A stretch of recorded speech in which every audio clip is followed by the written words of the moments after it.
Hi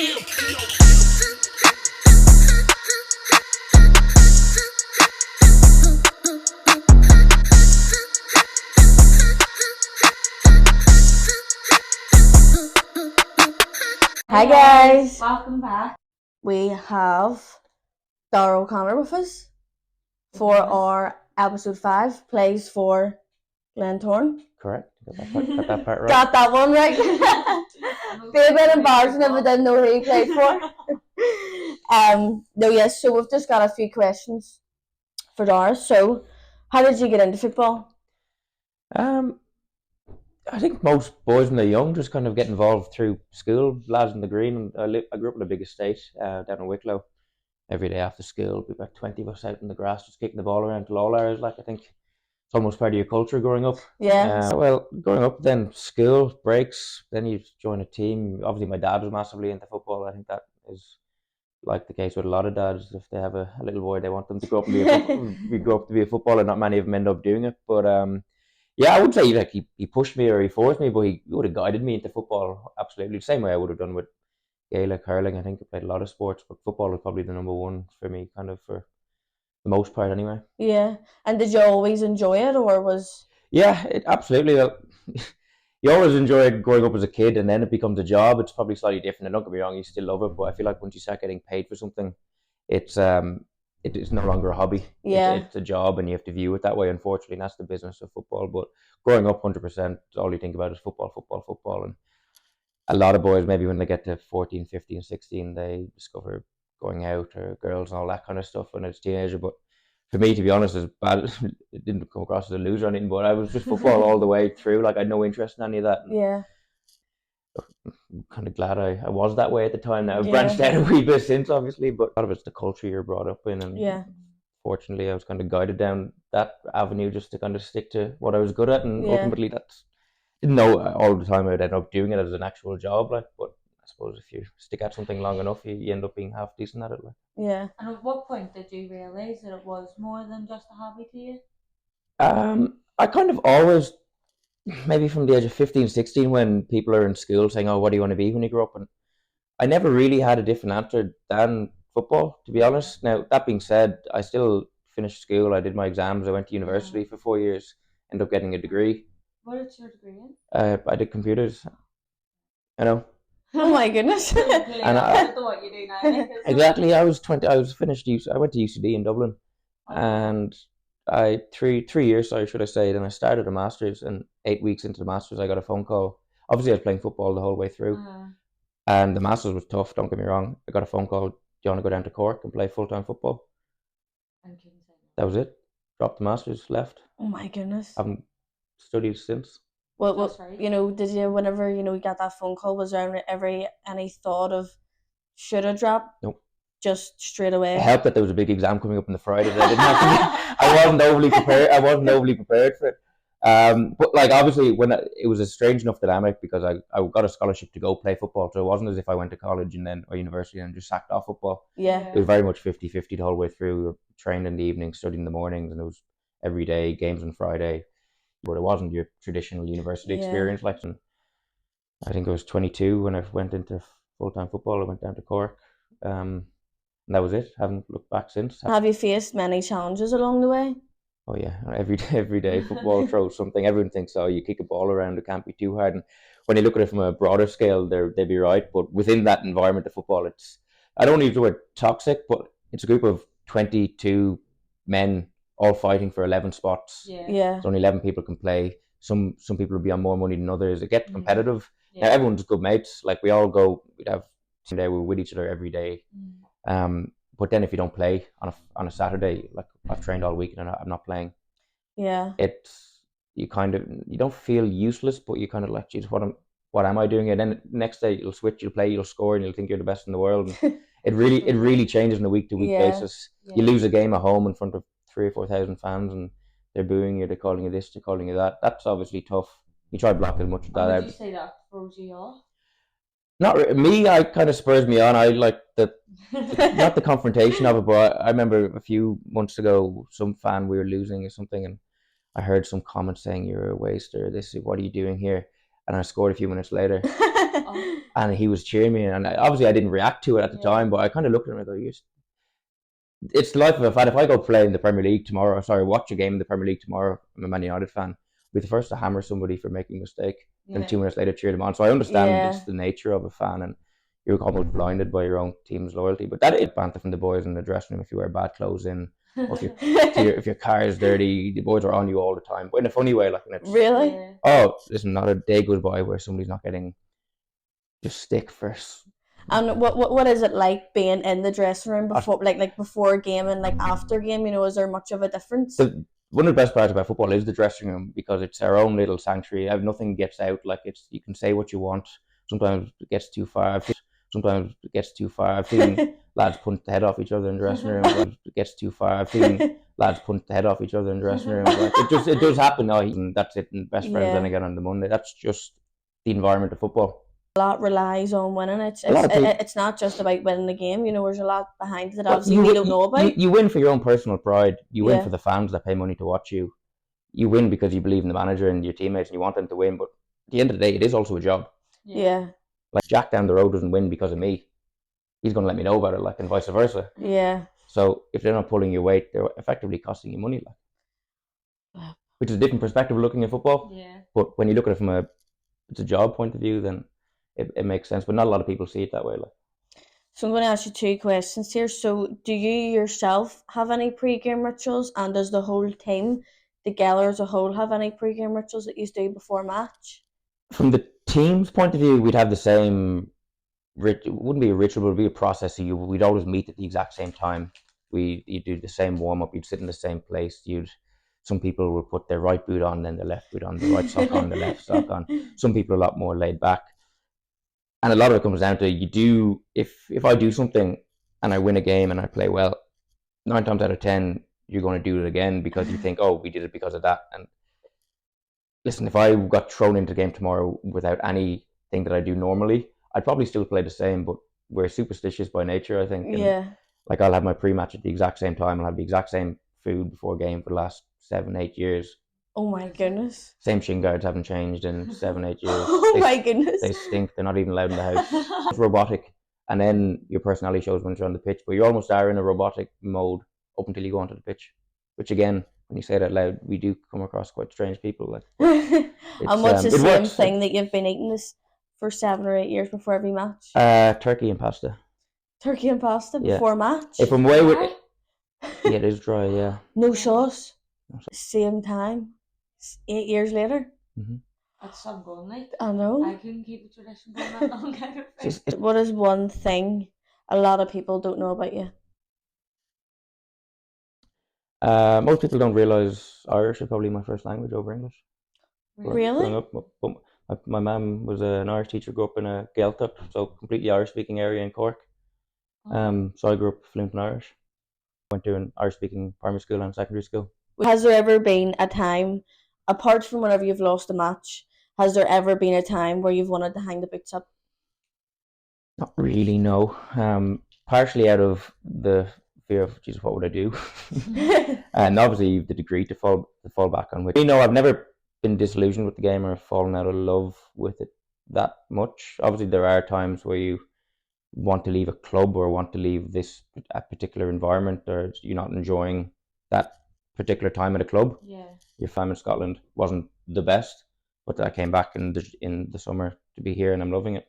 And sometimes a change in environment can kind of re-stimulate you and you kind of get re-motivated and you try your best again. Not that you weren't trying your best, but sometimes new people, new change is good for you. Like. And how long typically would a footballer's career last? You'd like to think, if you look after yourself and you're not taking piss and you're not going out every week, or you're not doing this, you're not doing that, then you'd normally play until you're 36, maybe 37. It used to be early 30s. That's not very long. No, so like the average professional footballer will start getting paid probably at 18, 19, have 10, 12 years of earning decent money, because you barely get paid when you're young, unless you're exceptional. You're not earning money like until you're established in your early 20s, mid 20s, and then the older you get, you kind of can demand more money because you have more games behind you. And have you thought of any plans for whenever you do retire? Not really. I've kind of keep pushing that away for each season. I'll deal with that later. the obvious one that you could think of going into coaching, but I really don't know. Coaching is a bit like teaching. I think you have to have the bug for it. You have to have the passion for it, and I don't have it right now. I might develop it at some stage. I'm only 26, so like I've still in my eyes, I've another 10 years left to play. Yeah. I am grateful I have the degree to fall back on now. It's a very ambiguous question because I really have 10 years to think about it. Yeah. Cross that bridge when it comes to it. Yeah, like I planned to fall into football. Did I always know it was actually going to happen? Not necessarily. It just did. Yeah. I'm kind of hoping something like that happens when I'm in my early 30s. You just land on your feet somewhere, and that's me. Yeah. Wishful thinking, but it happens to some people. Like so. What team would you like to play for if you ever got the chance to play in a Premier League club?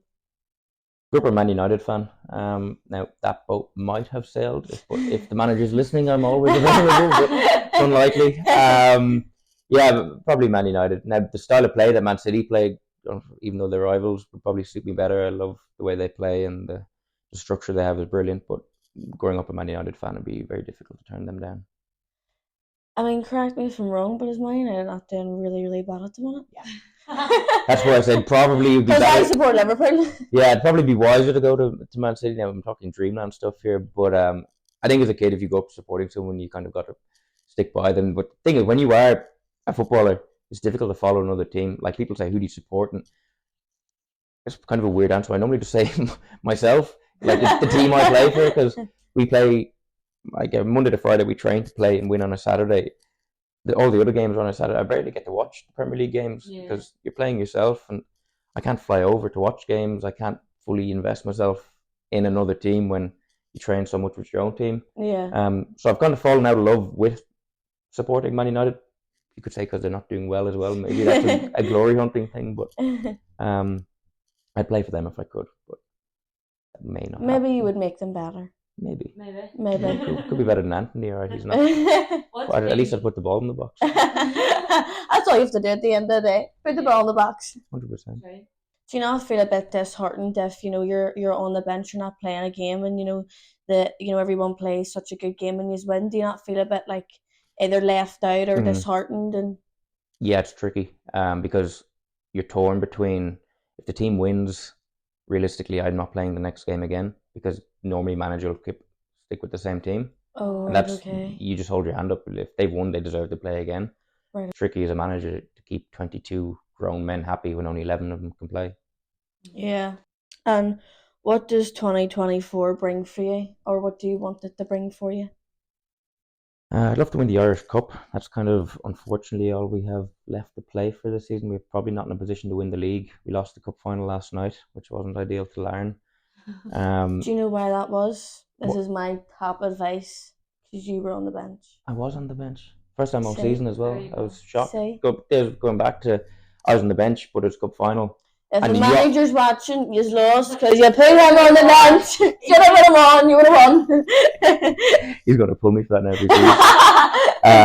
I was on the bench, and I was shocked to be on the bench, like, because I played every game this season. But that's a setback you deal with, and you kind of have to trigger yourself to go, right, I have to be ready to come on. If it's 15, 20 minutes, half an hour in the second half, you need to mentally prepare, and you don't have a lot of time to do that. And if you prepare to play and start a game, suddenly if you're not, it sets you back, and you're like, oh, Is there a lot to prepare for before, like, if you're on the bench? You prepare mentally to start a game. You'd visualize stuff. I'd have my pre-match at a certain time. If I knew I was on the bench, I'd have my pre-match probably 45 minutes later, because that's when I'm probably going to be on the pitch, and it digests, and to do all. Now that's going down to the smaller details of it, but it's more so just the visualizing. You mentally prepare yourself for a game, and if you're not, if you know you're not playing, you're probably more relaxed going into it, because you don't have the stress of, Jesus, what if I do this, or what if I do that, or the anxiousness side of it. Now, every footballer will get slightly anxious before a game.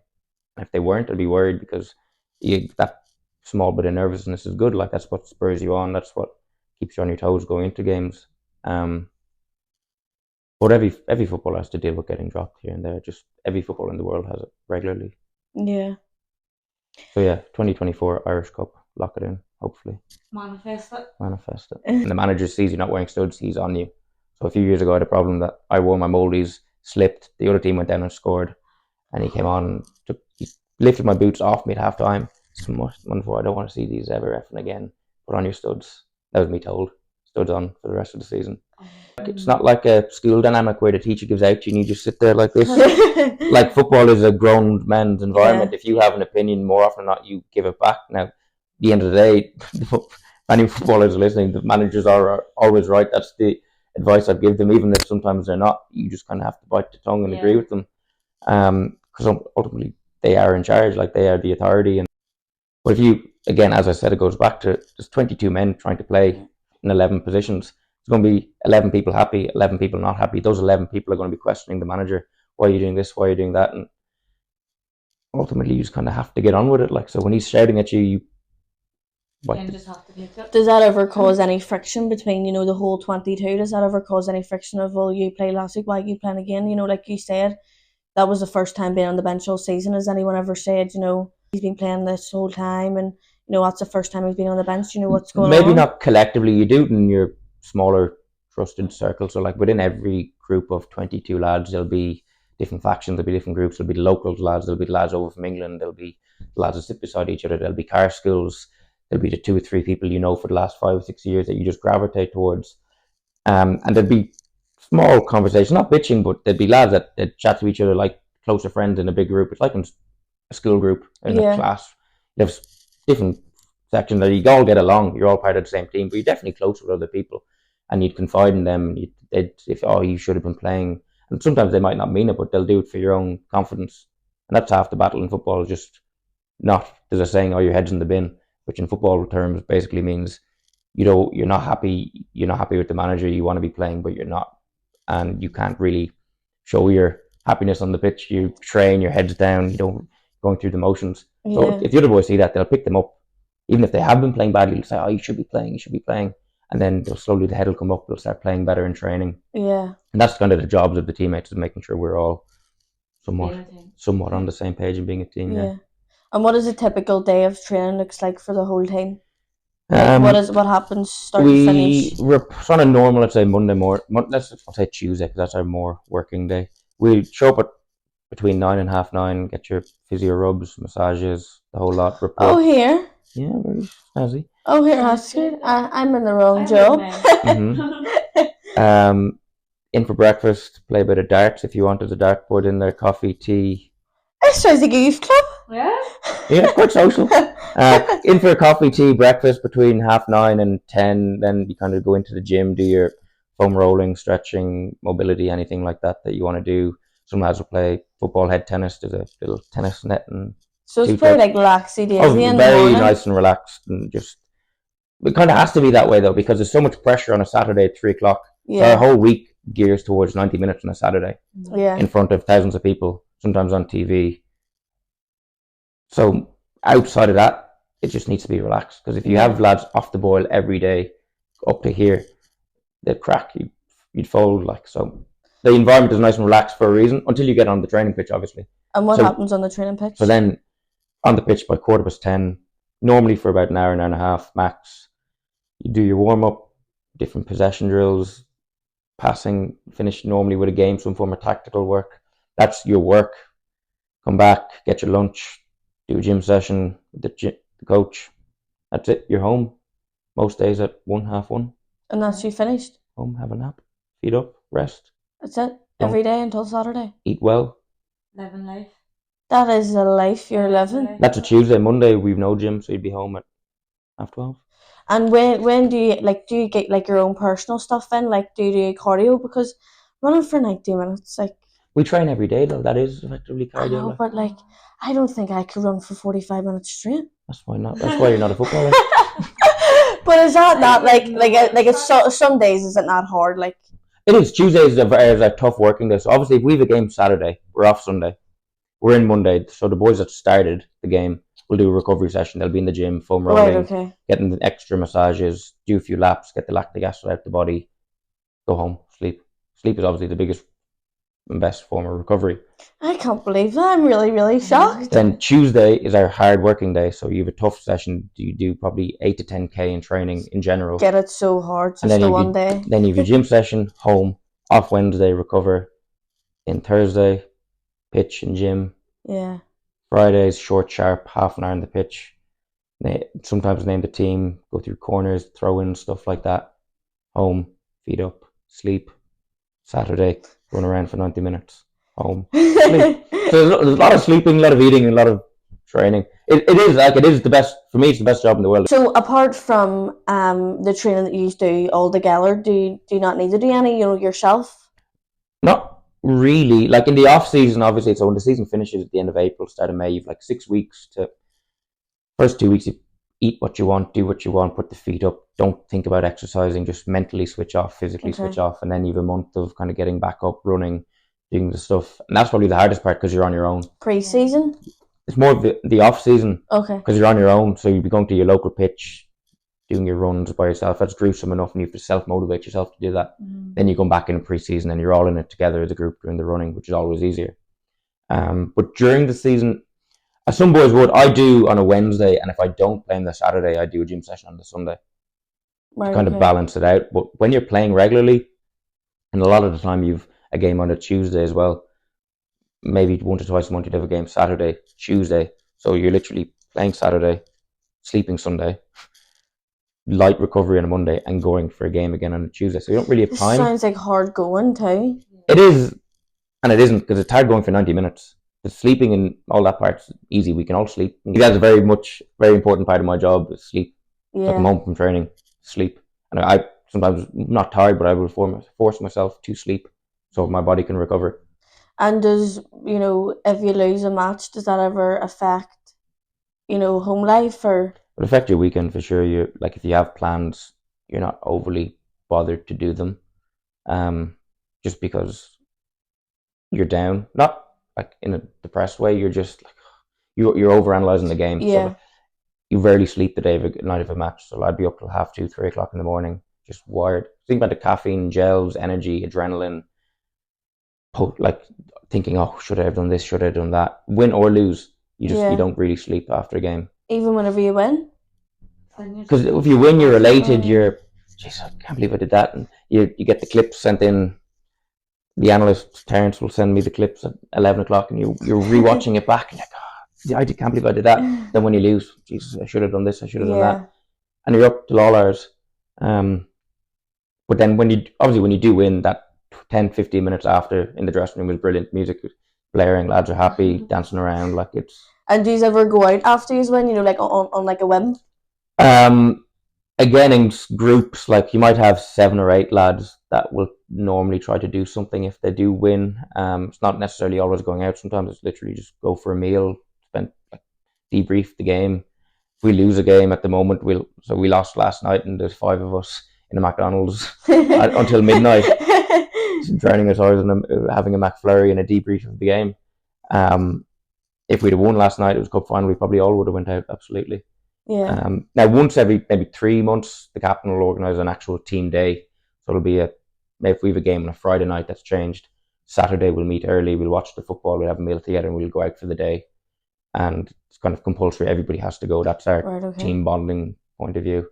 We all went to Glasgow in early December for a Christmas party. And how'd that go? Excellent. Brilliant. Best weekend of the year. We beat Linfield 4-0 on the Friday, and then Saturday morning we all flew off to Glasgow for 48 hours. It was fantastic. And it wasn't planned? No, it was planned. So there was extra pressure to win. If we lost, I was going to say. If we lost to Linfield, I'd imagine it would have been cancelled. And lost our flights and everything. But we went out, we won 4-0, best performance of the season. So maybe we should have booked Glasgow for every week, and we'd be top of the table. Because it'd have an incentive to win. Exactly. Footballers love an incentive. If you're told you'll get Monday off if you win, and sometimes that'll happen. The manager will come in, look, win today, see us Tuesday. Right. Boys will try win. Not that you aren't trying to win anyway, but sometimes that's dangling a carrot to any walk of life. You'll kind of jump out and try to get it. Do you ever get tired about thinking and talking about football? Because it is your whole life, Monday to Sunday. It is, but it is ultimately you go back to being a 3, 4, 5-year-old boy. It is start as a hobby, So you wouldn't have got into it if you didn't genuinely love everything about it. As a sport now, as a business and a job, there's things you don't like about it. Like you barely can get to go on holiday. You've 4 weeks of the year where you can actually do stuff. Christmas is ruined. You can't do anything. You have a game Boxing Day. So everyone's there having the champagne and the feet up on Christmas Day, and I'm there with my schlur. Little things like that, or mates doing something on a Friday night. Oh, do you want to come? I can't have a match tomorrow. It doesn't even come into the equation that you can do it. Like, yeah. So there is a lot of sacrifice, and it sounds easy. You're home at 1 o'clock, you're sleeping. Oh, geez, I'd love to do that. But when it comes down to it, there's a lot more you're not seeing. People that you have to sacrifice. Like, Yeah. What would be the best pair of football boots that you would say? Like the best brand? Probably starts so much controversy. Yeah, I know that, and that's why I'm asking the question. I've always worn Nike boots from about the age of 12 up until last year, and then they're so expensive. They're 250, 60 quid. Like, and somebody gave me 40% off Puma, so I've been Puma ever since. Puma boots, to be fair, recently. Listen, if anyone wants to give me 40% off any boots, I'll wear them. No problem. Puma especially. Puma. Skechers are the new one. Actually, they're trying to get into the football market. Oh really? Mm-hmm. I haven't seen that. Yeah. They would have really comfy shoes. See, memory foam ones and all. Telling you, memory foam football boots with the studs. So I've just made that up.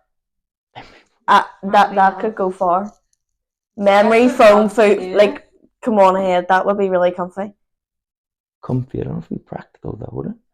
Memory foam football boots. I'll look into it.